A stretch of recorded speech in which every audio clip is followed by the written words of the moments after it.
Good morning, bonjour. As you all know, Canadian is a bilingual country, so I will speak in French. Mais mon aceta will be in English so you can follow. C'était un grand plaisir pour moi d'être ici ce matin et de pouvoir partager le point de vue francophone dans le cadre de l'immigration francophone et dans un contexte de stratégie ontarienne en matière d'immigration. Ce matin, j'aimerais partager avec vous des données probantes sur lesquelles la passerelle, l'organisme que je représente, nous avions présenté, développé des approches basées sur des statistiques réelles.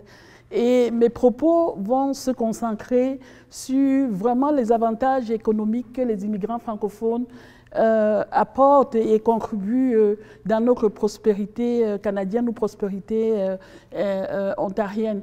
Je n'aimerais pas beaucoup m'attarder sur l'aspect culturel, humain, parce que de toutes les façons, les immigrants arrivent dans le contexte de favoriser la construction plus ample et plus profonde de l'Ontario de demain. Merci. À stade 2. La passerelle que je représente est un organisme à but non lucratif créé il y a 20 ans. Nous travaillons beaucoup dans l'intégration et le développement économique des jeunes francophones arrivant de toute origine. 80% de nos participants, de nos programmes et services sont offerts aux immigrants. 15% de nos clients sont nés des parents immigrants et 92% appartiennent à des communautés racialisées. Et donc, vous imaginez l'ampleur de l'enjeu. Ah, c'est à croix, si je peux. Je m'excuse, je dois tourner en même temps mes feuilles. Dans l'esprit de la stratégie ontarienne et en matière de l'immigration, le gouvernement de l'Ontario s'est engagé envers les communautés francophones de façon claire. Et dans le cadre de cette stratégie, explicitement reconnu les communautés francophones comme des communautés d'accueil, aussi des récipiendaires des bienfaits de l'immigration, à ce même titre que d'autres communautés en Ontario. Et notamment dans la stratégie du gouvernement de l'Ontario, l'objectif et la cible est d'atteindre les 5% de l'immigration francophone qui couvre le total de la province. Ah, c'est à 4. Donc, il est important de comprendre que l'immigration francophone apporte des bienfaits à l'ensemble de la province et non seulement à la communauté francophone ontarienne. Le gouvernement est en nombre croissant d'acteurs économiques l'ont compris, dont le secteur privé, comme le gouvernement, a compris que les immigrants francophones sont une valeur ajoutée pour l'économie de l'Ontario. Si on prend par exemple le marché francophone au Canada, est fort de à peu près 8 millions de personnes, donc c'est un potentiel économique. Cela aussi comporte des potentiels d'affaires non négligeables pour les entreprises ontariennes de tout horizon.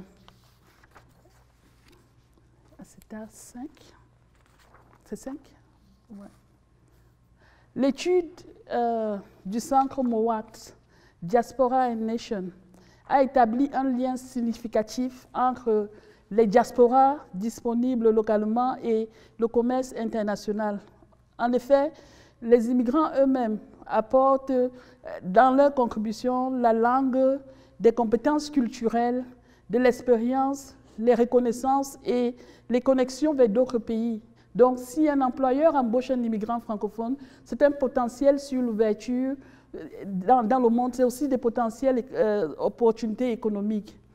La francophonie internationale est responsable à peu près de 20% des échanges commerciaux dans le monde, ce qui est très important. Et là, on va voir que l'Afrique, y compris l'Afrique francophone, est le continent au plus haut taux de croissance économique. Everybody is talking about the potential of Africa now as human capital.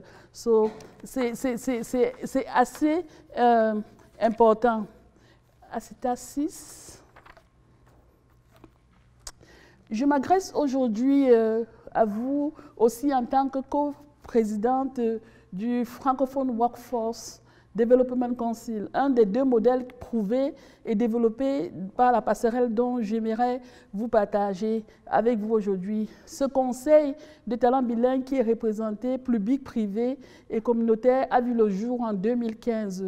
Et le mandat est de favoriser le développement et la canalisation des talents francophones vers les acteurs, le secteur clé de l'économie.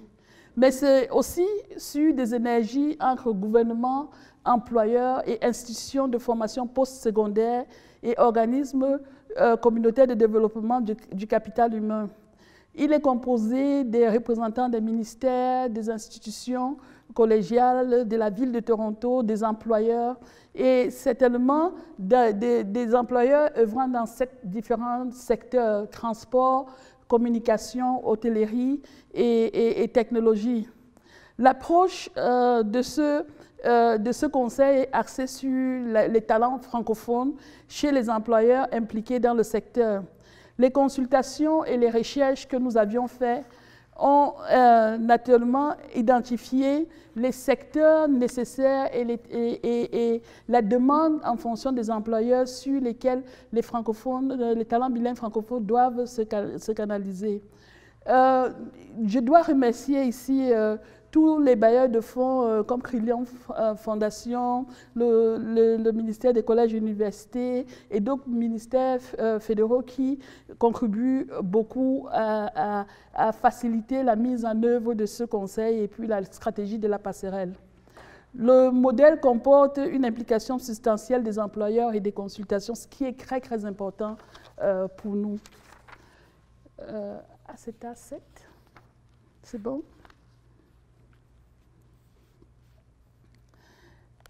D'autres approches, modèles éprouvés, c'est le forum sur le capital humain. And I need to take this time to maybe say thank you again to Alice Hion, who's there, because we will never say, everywhere I will see you, Alice, I will remember and mention you. Because as a non-profit organization, we sit down in our office thinking about ways to find solutions for this talent.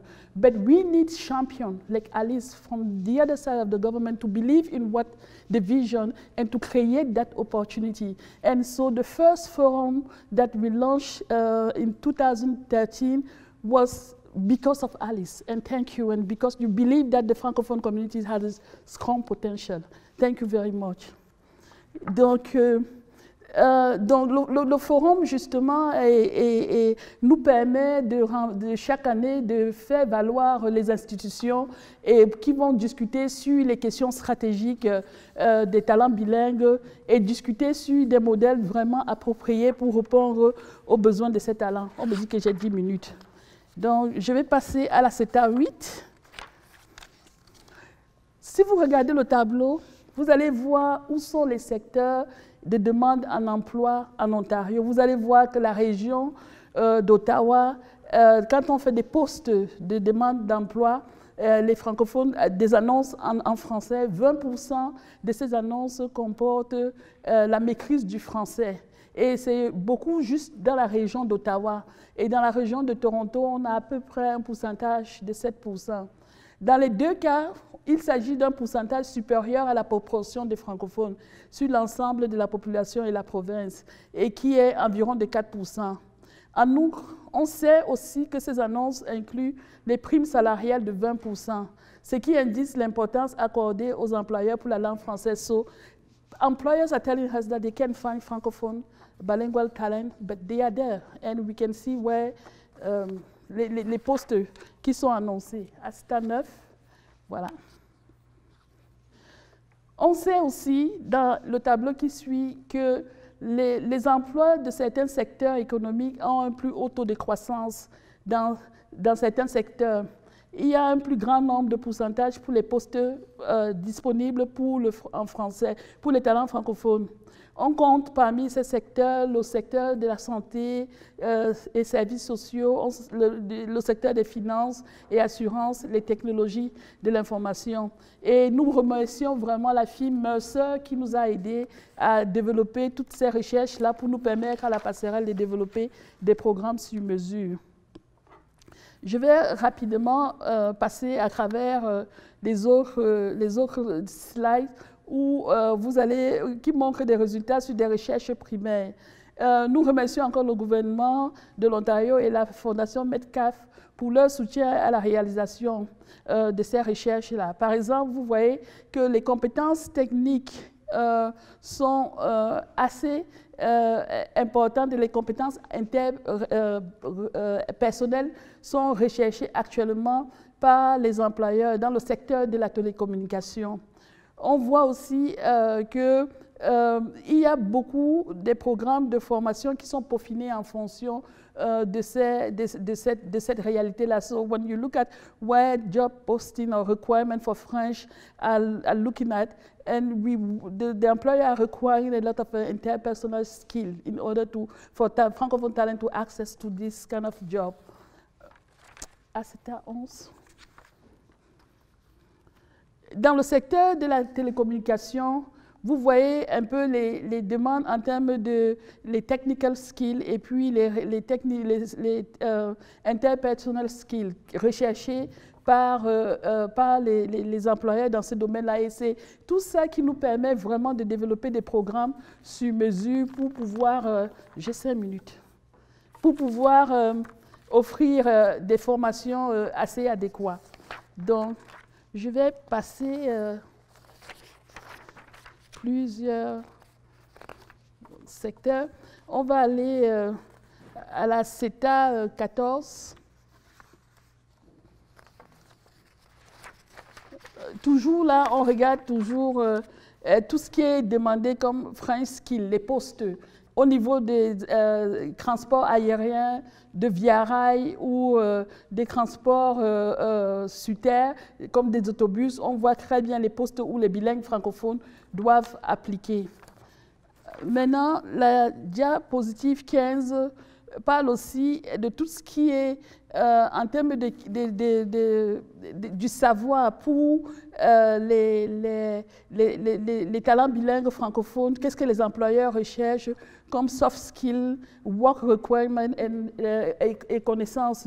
Ces approches ont vraiment permis aux employeurs de s'impliquer dans le cadre du workforce et du conseil que nous développons pour pouvoir finalement nous donner à la passerelle une approche beaucoup plus stratégique dans le but de développer des programmes qui vont répondre aux besoins des employeurs, mais aussi aux besoins des talents bilingues.